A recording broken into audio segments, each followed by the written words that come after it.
Hello, trading is closed on September 6, 2018. My last call said unless we gapped over this high and preferably this one, we should drop and undercut this low, which we did.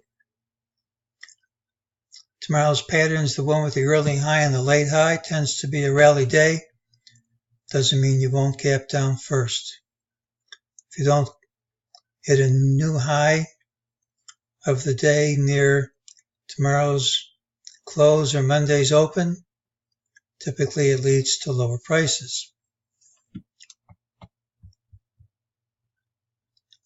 During the day, MEJT said this drop wasn't the real thing, and by early Monday we're going to see 28.85.56, but it also says this rally's not the real thing, and by tomorrow, preferably, we'll see 28.67.76.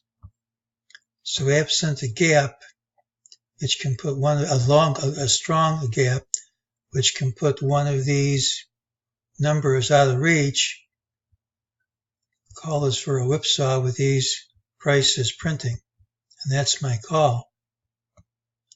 The real question is the long-term picture. I can make a case for it going either way. I think it's impossible to be confident of your wave count when you overlap like this.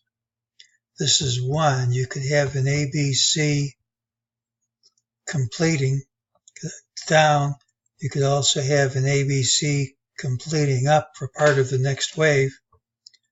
All this is certainly compatible with the MEJT expectation of a whipsaw.